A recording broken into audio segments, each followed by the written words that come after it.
श्री स्वामी समर्थ. संतान प्राप्तीसाठी सोमवारी करा हे अचूक उपाय, तुमच्या सर्व इच्छा होईल पूर्ण.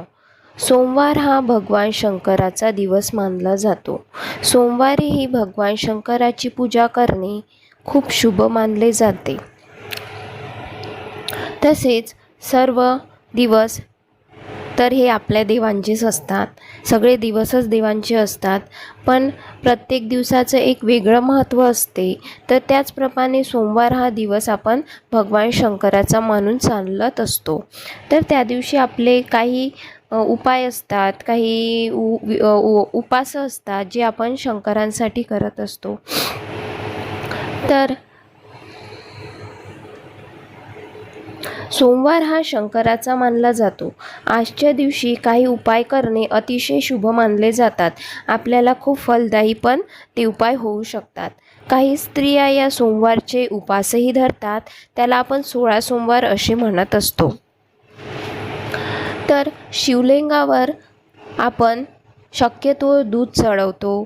असं म्हटलं जाते की दूध हे शंकराला खूप प्रिय आहे की नाही. तर मग आपण शंकराला हे शिवलिंगावर आपण दूध चढवत असतो. दूध चढवलं की पूजेसाठी बेलपत्र अर्पण करतो. बेलपत्राचाही अतिशय जास्त मान असतो आपल्या सोमवारी, आणि शंकरजीला तर प्रियच आहे बेलपत्र. आता मंत्रजप कुठला करतो? सगळ्यांना माहिती आहे की आपण शंकरजीचा मंत्रजप हा ओम नमः शिवाय या मंत्राने सुरू करतो. तर हा मंत्र म्हणणे अतिशय शुभ मानले जाते. जेव्हा आपण आपली पूजा प्रारंभ करतो तर जशी पूजा आपली सुरू झाली त्या क्षणापासून आपल्याला ओम नमः शिवाय असा जाप करायचा. तर पूजा करते वेळी मंत्रजाप करणे हा अतिशय शुभ मानला जातो. उपवास केल्याने भगवान शंकर प्रसन्न होतात.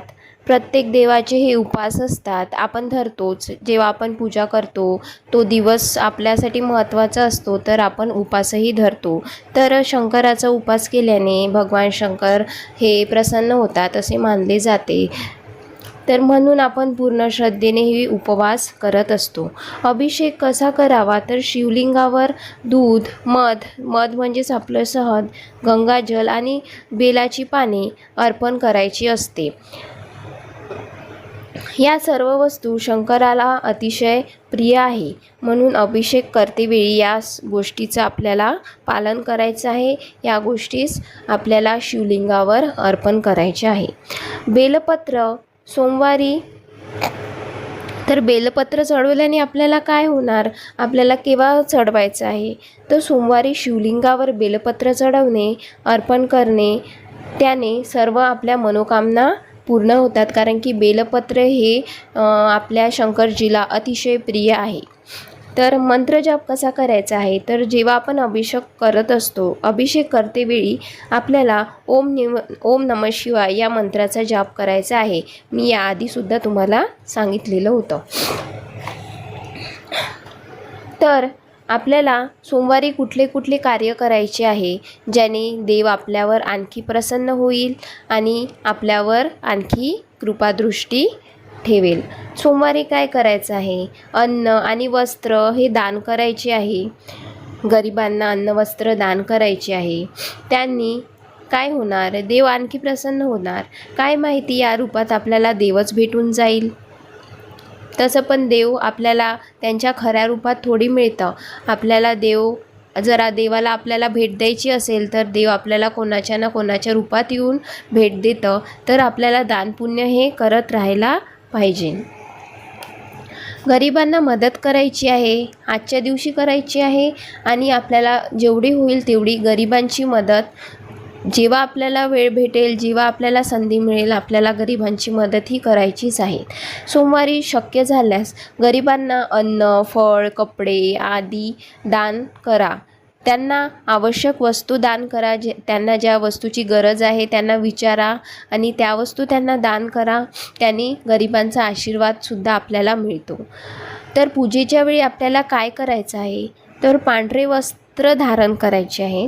सोमवारी पांढरे वस्त्र तुम्ही पूजेच्या वेळी परिधान करायचे आहे. मगच पूजेला आपल्याला सुरुवात करायची आहे, आरंभ करायचा आहे.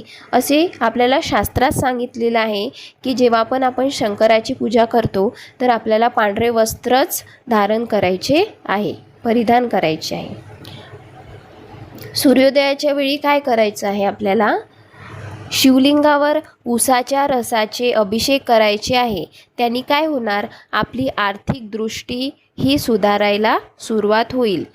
तर आपल्याला त्यासाठी शिवलिंगावर उसाच्या रसाचा अभिषेक करायचा आहे. केव्हा करायचा आहे? सूर्योदयाच्या वेळी करायचा आहे. हे सर्व उपाय केल्याने भगवान शंकर आपल्यावर प्रसन्न होतात.